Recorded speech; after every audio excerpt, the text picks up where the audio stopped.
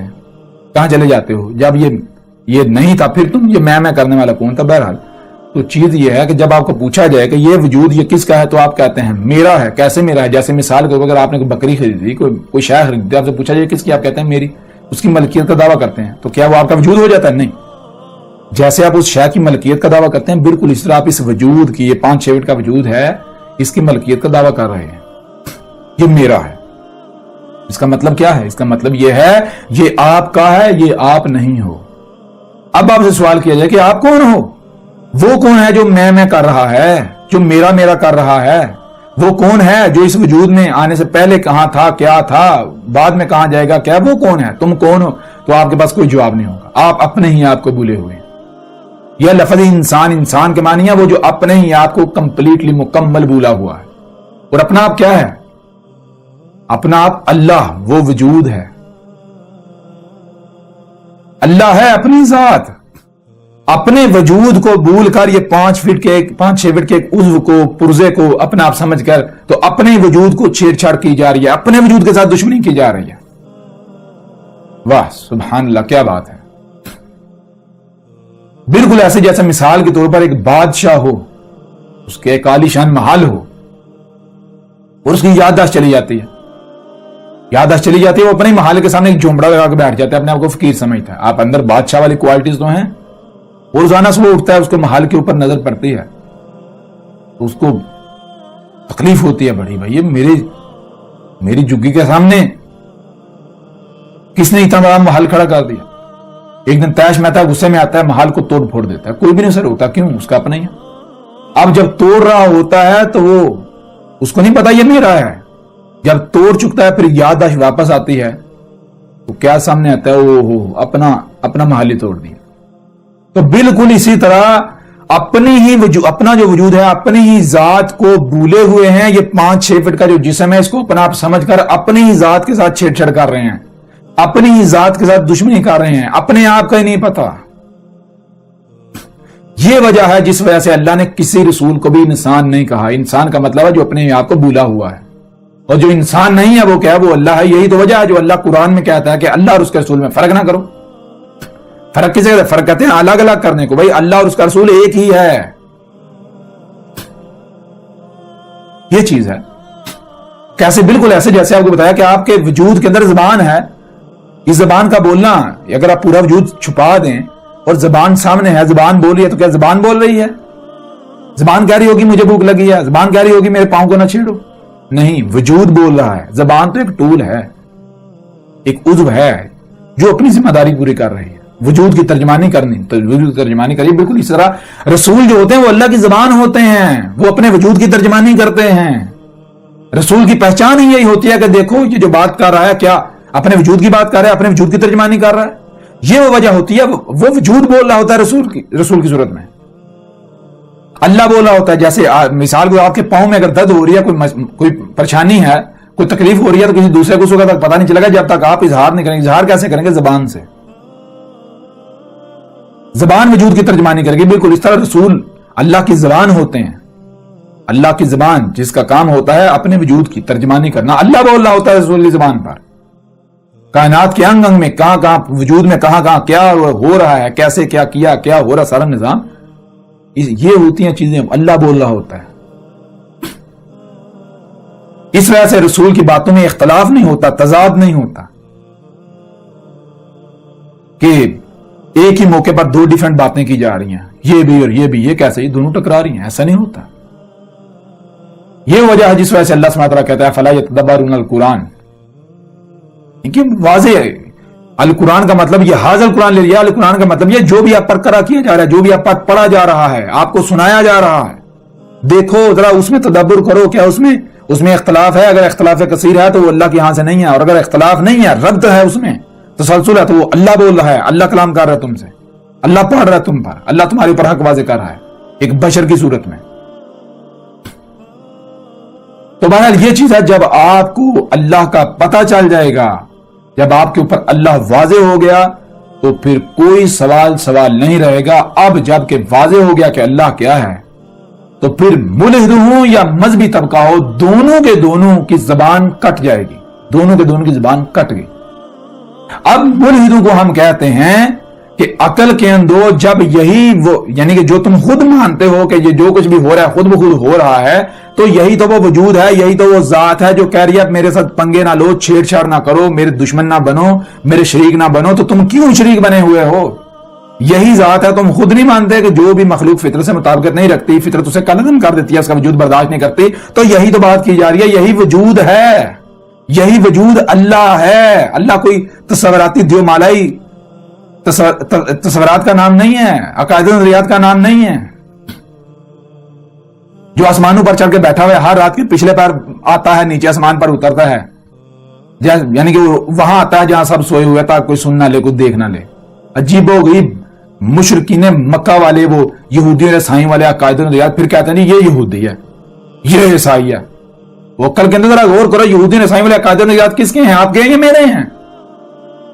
میں تو عقائد و نظریات کا قائل ہی نہیں ہوں. قرآن میں بار بار اللہ کہہ رہے ہیں اولو الالباب بنو، اولی الالباب بنو، اولو الالباب بنو. آپ کہہ رہے ہیں اہل العقائد، اہل العقائد، اہل العقائد، اولو الالباب کی ضد ہے. تو بہرحال الحمدللہ ثم الحمدللہ، اللہ کے موضوع پر ہم نے کوشش کی کہ زیادہ لمبی چوڑی بات نہ کی جائے اور جامع بات ہو، اور الحمدللہ ہم نے کم وقت میں جامع ترین بات کی. اور اللہ کے موضوع پر آئندہ آگے چل کے مزید جو بھی آپ کے سوالات ہوں وہ آپ سوالات بھیجیں، تو ایک ایک سوال کا جواب دیا جائے گا، ایک ایک سوال کا ہر پہلو سے واضح کیا جائے گا. اللہ کے موضوع پر یہ جو سمجھے کہ ابتدا ہے.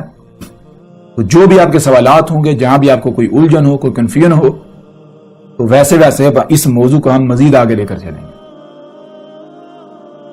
تو اپنا بہت زیادہ خیال رکھیے گا. ملتے ہیں اگلی نشست میں.